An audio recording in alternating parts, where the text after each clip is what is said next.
샬롬 할렐루야. 창세기 41장 36절에서 47절이요. 이와 같이 그 곡물을 이 땅에 저장하여 애굽 땅에 이말 7해 흉년에 대비하면 땅이 이 흉년으로 말미암아 망하지 아니하리이다. 바로와 그의 모든 신하가 이 일을 좋게 여긴지라. 바로가 그의 신하들에게 이르되 이와 같이 하나님의 영에 감동된 사람을 우리가 어찌 찾을 수 있으리요 하고 요셉에게 이르되 하나님이 이 모든 것을 네게 보이셨으니 너와 같이 명철하고 지혜 있는 자가 없도다. 너는 내 집을 다스리라. 내 백성이 다 네 명령에 복종하리니 내가 너보다 높은 것은 내 왕자뿐이니라. 바로가 또 요셉에게 이르되 내가 너를 애굽 온 땅의 총리가 되게 하노라 하고 자기의 인장 반지를 빼어 요셉의 손에 끼우고 그에게 세마포 옷을 입히고 금사슬을 목에 걸고 자기에게 있는 버금 수레에 그를 태우매 무리가 그의 앞에서 소리 지르기를 엎드리라 하더라. 바로가 그에게 애굽 전국을 총리로 다스리게 하였더라. 바로가 요셉에게 이르되 나는 바로라. 애굽 온 땅에서 네 허락이 없이는 수족을 놀릴 자가 없으리라 하고 그가 요셉의 이름을 사브라 바네아라 하고 그 온의 제사장 보디베라의 딸 아스낫을 그에게 주어 아내로 삼게 하니라. 요셉이 나가 애굽 온 땅을 순찰하니라. 요셉이 애굽 왕 바로 앞에 설 때에 30세라. 그가 바로 앞을 떠나 애굽 온 땅을 순찰하니 7해 풍년에 토지 소출이 심히 많은지라. 드디어 요셉이 애굽의 총리에 오르는 내용이지요. 하나님의 섭리가 시와 때에 맞춰 정확히 이루어지는 순간이며 요셉에게 있어서는 지난 13년간의 연단이 마침내 값진 열매를 맺는 순간이지요. 요셉은 애굽의 노예로 팔려오는 순간부터 이제 애굽의 총리에 오르는 순간까지 연단의 시간 속에서 그냥 눌러 참기만 했던 것이 아닙니다. 하나님의 말씀 안에서 늘 정도를 걸었으며 성실과 정직으로 자신의 삶에 최선을 다했지요. 연단 중에라도 기쁨과 감사를 잃지 않았고 입술로 불평, 불만을 내지 않았습니다. 단지 입술로만 불평, 불만하지 않는 것이 아니라 마음에서부터 그런 것이 전혀 없었죠. 또한 하나님께서 주신 언약의 꿈에 대해 의심하거나 믿음이 약하여지지 않았고 끝까지 변함없는 마음으로 믿었습니다. 어떤 일의 이룸에 있어서도 자기 생각이나 자기적인 방법을 동원한 것이 아니라 하나님께서 주관하시고 이끄시는 대로 순종하여 인도받아 나갔던 것이죠.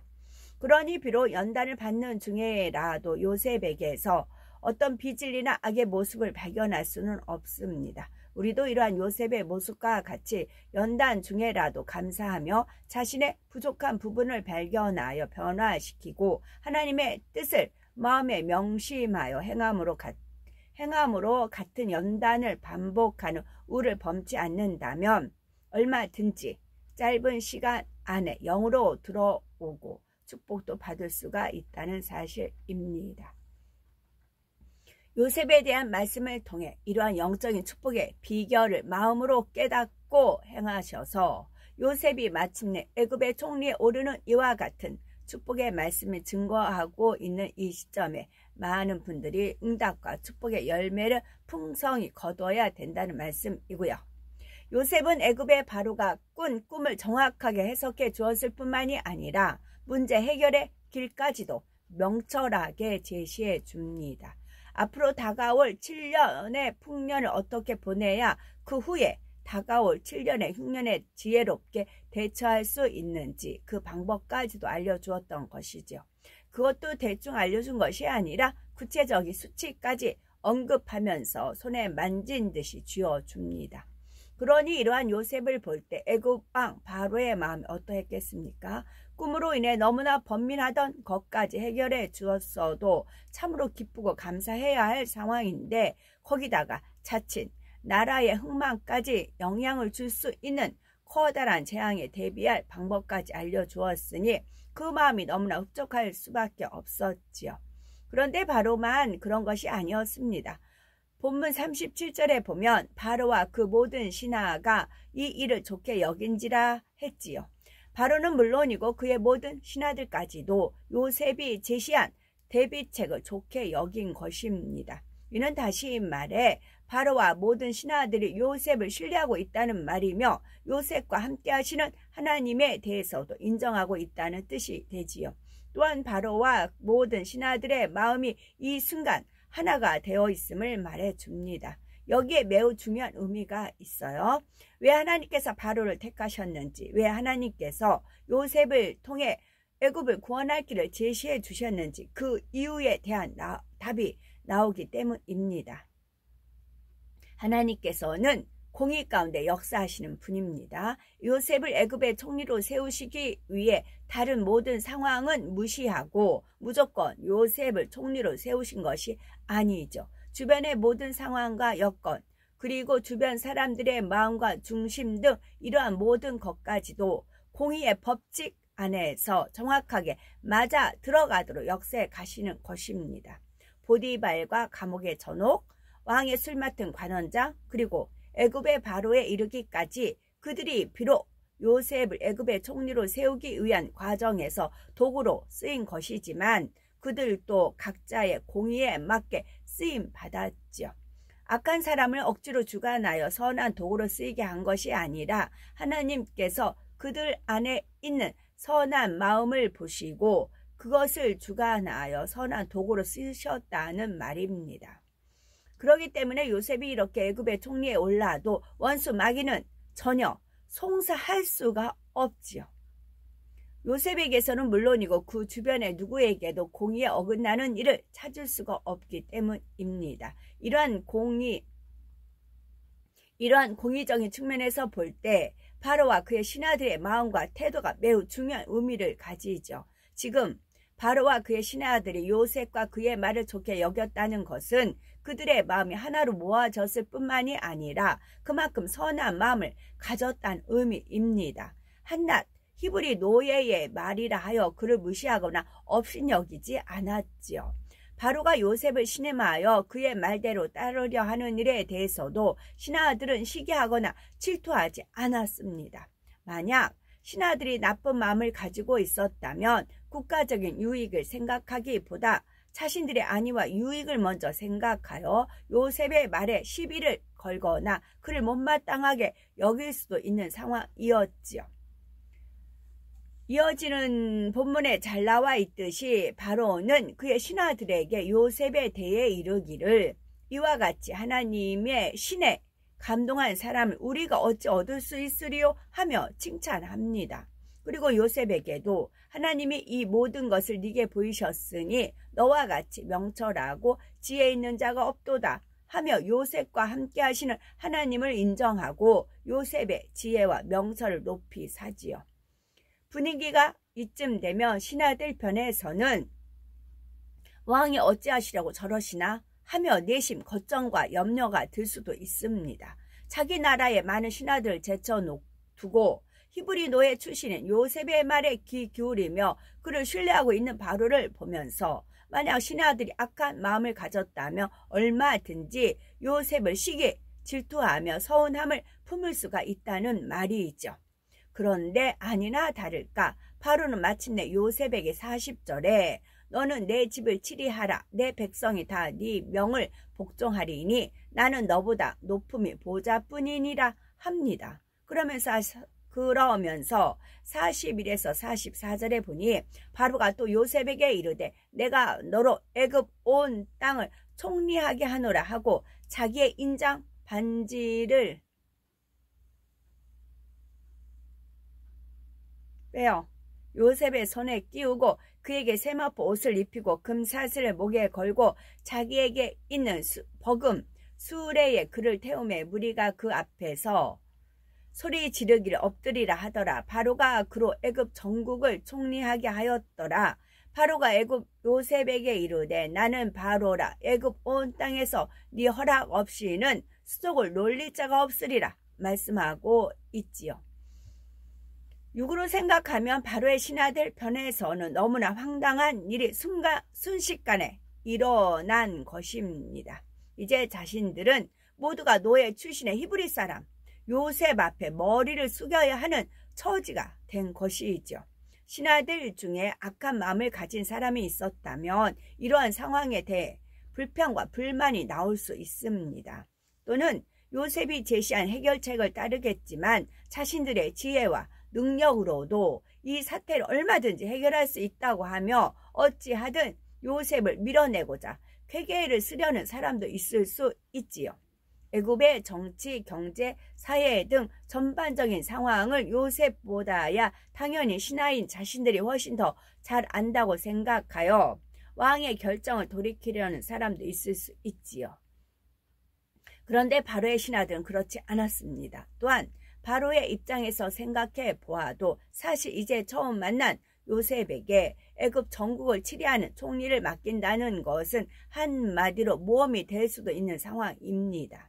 이처럼 육으로 보면 이러한 여러 가지 장애 요소들이 있을 수 있음에도 불구하고 바로는 요셉을 애굽의 총리로 세우지요. 이는 바로 자신은 물론이고 그의 신하들 역시 선한 마음이 아니라면 결코 쉽게 행할 수 있는 일이 아니었습니다. 한 가지 비유를 들면 만약 오늘날 어떤 당에서 그 당의 최고 머리 된 사람이 어느 날 갑자기 외부 인사를 영입하여 그들 단번에 대통령 후보로 세우려고 한다면 과연 기존에 있던 사람들이 아무 소리 없이 그 결정에 따르겠는지요. 자신들의 기득권을 다 포기하고 새로 영입한 외부 인사를 자신들의 머리로 세워야 하는데 말입니다. 이런 상황을 한번 생각해 본다면 당시 바로와 그의 신하들이 그래도 얼마나 선의 마음을 가지고 있었는지 느껴볼 수가 있는 것이죠. 요셉이 애굽의 총리가 되는 것과는 상관없이 어차피 애굽에는 공의에 따라 7년의 풍년과 7년의 흉년이 오게 되어 있었습니다. 그러니 만약 요셉이 없었다면 과연 어떤 일이 일어나겠습니까? 일단 7년의 풍년 동안은 바로를 비롯하여 모든 신하와 백성들이 기뻐하며 풍년의 기쁨을 누렸겠지요. 그러나 그 누구도 그 뒤에 다가올 엄청난 흉년의 재앙을 몰랐을 것입니다. 그러니 흉년에 대한 대비도 전혀 못했을 것이고요. 따라서 요셉이라는 인물이 애굽에 없었다면 애굽은 나라 전체가 흉년의 재앙으로 인해 큰 어려움과 고통 가운데 빠질 수밖에 없었습니다. 그러니 애굽과 백성들에게 있어서 요셉은 나라 전체를 구한 은인과 같은 존재이지요. 특히 바로에게 있어서 요셉은 자신을 구해준 은인이었고 더욱이 7년 풍년과 7년 흉년을 통해 자신의 재산까지 엄청나게 불려준 사람이었습니다. 그런데 바로와 그의 나라가 이러한 은혜를 입을 수 있었던 것도 공의에 따르는 것은 사실입니다. 바로와 그의 신하들에게 그래도 선한 마음이 있었기 때문에 공의에 따라 그와 같은 은혜가 임할 수 있었지요. 만약 바로와 신하들에게 그러한 선의 마음마저 없었다면 그래서 요셉을 인정하지도 않았고 요셉이 제시한 방법을 따르지도 않았다면 애굽은 결국 큰 재앙 가운데 빠졌을 것입니다. 또한 바로와 그의 신하들이 하나 되지 못했다 해도 그들은 큰 어려움에 빠졌을 것이고요. 바로가 선한 마음의 주관을 받았고 모든 신하들도 이러한 바로의 뜻에 따라 주었기에 애굽 나라 전체와 백성들이 큰 은혜를 입을 수가 있었다는 말입니다. 머리된 사람과 그와 함께하는 사람들이 한 마음이 된다는 것이 이처럼 중요합니다. 출애굽한 이스라엘 백성들에게는 하나님께서 너무나 사랑하시고 보장하는 모세 선지자가 지도자로 있었지만 백성들이 모세에게 순종하지 않았고 한 마음이 되지 않으니 결국 그들의 세대에는 가나안 땅에 들어가지 못하게 되는 것을 볼 수 있지요. 반면에 여호수아의 인도를 받은 출애굽 2세대들은 여호수아의 말, 즉 하나님께서 여호수아를 통해 주신 말씀에 오직 순종하여 한마음 되었기에 능히 가나안 땅을 정복해 들어갔던 것을 봅니다. 이는 오늘날에도 하나님의 일을 이루어감에 있어서 동일하게 적용되는 영적인 법칙입니다. 아무리 큰 일이라 해도 함께한 모든 사람이 하나가 된다면 능히 하나님의 역사를 볼 수가 있지요. 하나된 마음에는 사단이 역사할 수가 없기에 하나님께서 원하시는 방향으로만 나간다면 능히 하나님의 일을 이루게 되는 것입니다. 반면에 개개인적으로는 아무리 뛰어난 일꾼이 많고 이루어야 할 일은 작은 것이라 할지라도 모두의 마음이 하나 되지 못하면 거기에는 사단이 역사할 틈을 주기 때문에 일이 어그러질 수가 있지요. 그런데 바로와 신하들은 선한 마음으로 하나를 이루었기에 하나님의 사람 요셉을 통해 이러한 하나님의 은혜를 받는 것이 고의의 법칙에도 맞았다는 사실입니다. 만약 바로의 마음이 강팍하고 그의 신하들 역시 요셉을 시기, 질투하는 악한 마음을 가지고 있었다면 하나님께서 이러한 그들의 마음까지 억지로 주관하셔서 요셉을 통해 은혜를 입도록 역사하실 수는 없었다는 말이죠. 하나님께서 영의 분리를 통해 역사하시되 선한 사람은 선한 그릇대로 악한 사람은 악한 그릇대로 쓰시기 때문입니다. 그렇다 해서 바로와 그의 신하들이 하나님 보시기에 선의 차원에 이르렀다는 의미는 아닙니다. 다만 그들이 비록 하나님을 믿지 않는 이방인이었음에도 하나님을 인정하고 하나님의 사람을 인정하며 은혜와 도리를 아는 마음을 가진 것이 그들에게 적용되는 공의에 비추어 볼 때는 그나마 선으로 인정받을 수가 있었다는 말입니다. 하나님께서 어떤 은혜와 축복을 주시기 위해 각 사람에게 요구하시는 선의 기준은 다 다릅니다.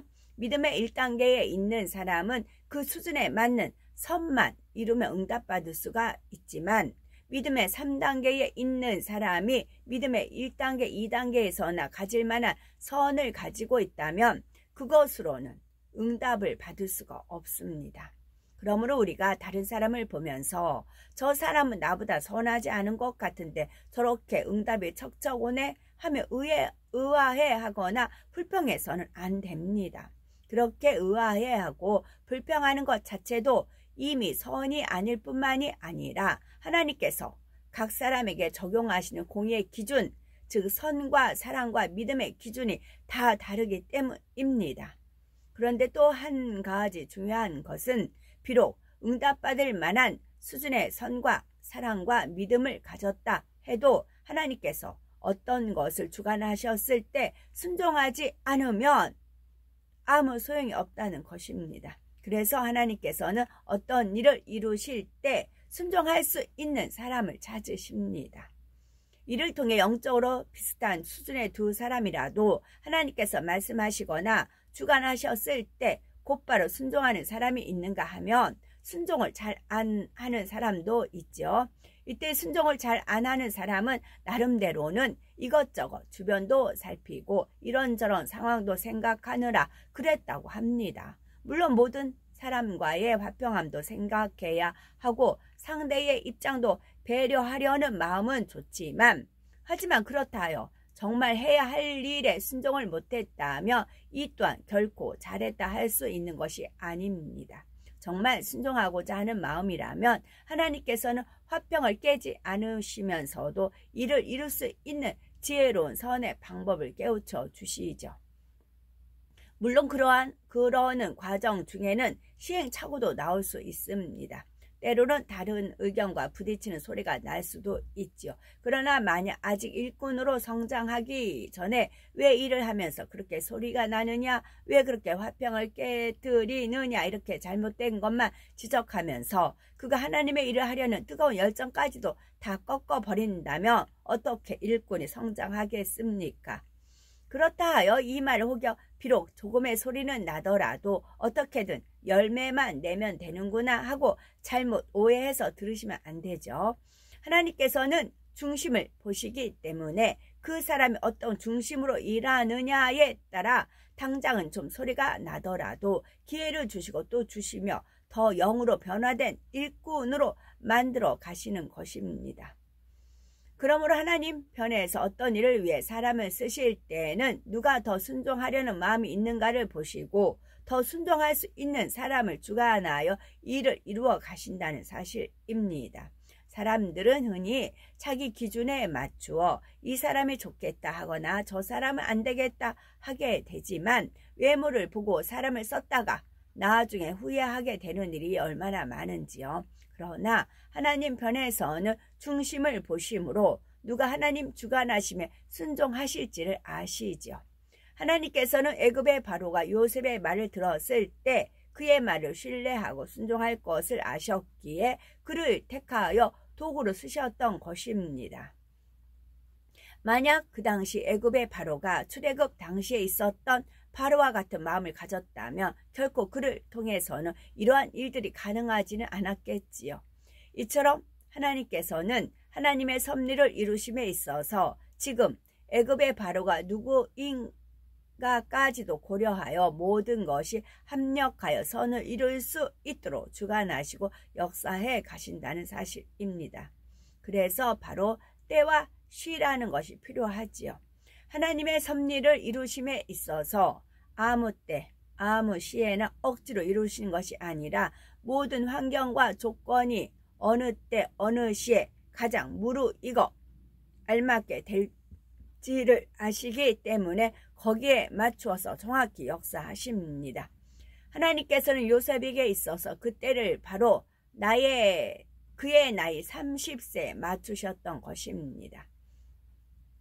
그런데 오늘 45절에 보니 그가 즉 바로가 요셉의 이름을 사브나 바네아라 하고 그 온 제사장 보디베라의 딸 아스낫을 그에게 주어 아내를 삼게 하니라. 요셉이 나가 애굽 온 땅을 순찰하니라 했습니다. 온은 온 제사장 온은 나일 삼각조 남단에 위치한 성의 이름이랍니다. 당시 태양신을 숭배하던 애굽의 중심주로 알려진 곳이 온이란 곳이고요. 바로는 지금 요셉을 애굽 전국을 다스리는 총리로 세웠을 뿐만 아니라 그 나라에서 최고 고위층이라 할 수 있는 제사장의 딸을 아내로 맡게 하였지요. 이는 요셉을 영육간에 확실히 보장해 주기 위한 것이었습니다. 제사장의 딸을 아내로 맞아 제사장의 사위까지 되었으니 이제 애굽 땅에서는 그 누구도 요셉을 얕보거나 무시할 수 없는 확실한 권세와 힘을 가지게 되었지요. 여기서 바로의 지혜를 엿볼 수 있습니다. 바로가 요셉을 믿고 신뢰함에 있어서 결코 형식적이거나 말로만 그런 것이 아님을 분명히 나타내 보여주고 있지요. 바로는 요셉이 애굽을 치료해 나감에 있어서 막강한 힘과 권세를 가지고 마음껏 뜻을 펼칠 수 있도록 최대한의 배려를 해 주었던 것입니다. 바로가 만약 말로는 요셉을 신뢰한다 하고 그를 애굽 전국의 총리로 세웠다 해도 이처럼 확실한 지지를 보여주지 않았다면 요셉은 일을 함에 있어서 여러 가지 도전과 어려움에 부딪힐 수가 있었겠지요. 그러나 요셉은 이처럼 바로로부터 굳은 신뢰와 전폭적인 지지를 받았기 때문에 어떠한 주저함이나 망설임 없이 하나님께서 주신 지혜를 마음껏 펼칠 수 있었고 결국 애굽과 바로에게도 은혜를 끼칠 수 있었습니다.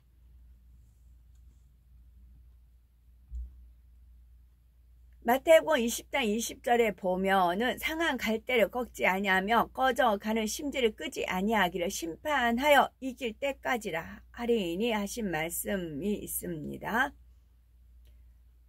조건이 있어요. 심판하여 이길 때까지만 합니다. 상한 갈대 꺾지 아니하고 꺼져가는 심지 끄지 아니하기를요. 심판하여 이기며 꺼져가는 심지 확 꺼버립니다. 끓음만 생겨요. 모든 일이 하나님께서 바로의 마음을 주간 저 종기 쫙 짠다고 했어요. 벌벌 안 떨어요. 확 짜버립니다. 바로의 마음을 주관하여 이루어지고 있음을 느낄 수 있습니다. 바로는 처음 본 요셉에게 전폭적인 신뢰와 지지를 보냅니다. 그리고는 그를 단번에 애굽 전국을 치리하는 총리의 자리에까지 높이죠. 장관이나 다른 직책을 주고도 얼마든지 일을 맡길 수 있을 것 같은데 바로는 요셉에게 자신을 대신하는 정권을 위임합니다. 또 당시로서는 아주 특별한 계층으로서 존경과 선망의 대상이었던 제사장의 딸을 주어 아내를 삼게 합니다. 최고의 지위를 보장해주고 최고의 대우를 해준 것이죠. 바로의 꿈을 해석해주고 앞으로 다가올 재앙에 대한 대비책을 알려주었다고 해도 그렇게까지 대접을 해준다는 것은 좀 과하지 않나 싶을 정도이지요. 그런데 바로 이러한 일이 현실로 이루어졌다는 사실입니다. 이는 하나님께서 바로의 마음을 주관해 주셨기 때문이지요. 바로가 요셉을 신뢰하고 모든 것을 맡길 수 있도록 하나님께서는 바로의 마음을 주관하신 것입니다. 물론 하나님께서 바로의 마음을 억지로 주관하신 것이 아니라 바로가 자유의지 가운데 한 것이었지만 그것도 결국은 하나님께서 그의 마음을 주관하여 자유의지 가운데 행할 수 있도록 하신 것이죠. 하나님의 일을 이룸에 있어서 영의 분리를 통해 사람의 마음을 주관하는 것이 얼마나 중요한지가 다시 한번 깨닫게 해주는 장면입니다. 그렇다고 아무 때나 원한다고 사람의 마음을 주관하는 것이 아니라 하나님께서 정하신 때와 시에 맞춰 정확히 주관해야만이 하나님의 섭리가 온전히 이루어질 수가 있는 것입니다. 요셉은 바로 이러한 모든 상황과 때가 정확히 맞아 들어가면서 마침내 열매를 맺은 것이죠. 아버지 하나님의 섭리 가운데 때가 되어 역사하시는 일들은 너무나 형통하고 정확하게 모든 상황과 조건들이 착착 맞아 들어갑니다. 때로는 현실이 반대로 가는 것처럼 보이는 경우도 있지만 결국은 그 모든 과정들도 합력하여 선을 이루게 되죠. 아버지 하나님께서는 공의의 저울로 측정하여 이제 됐다 하시는 때가 있습니다. 그때는 바로 오늘이 될 수도 있는 거고요. 변함없는 믿음과 소망을 가지고 기도하여 아버지 하나님께서 응답 주시는 그때를 신속히 맞아들이는 우리가 되셔야 되겠다는 말씀입니다. 아멘.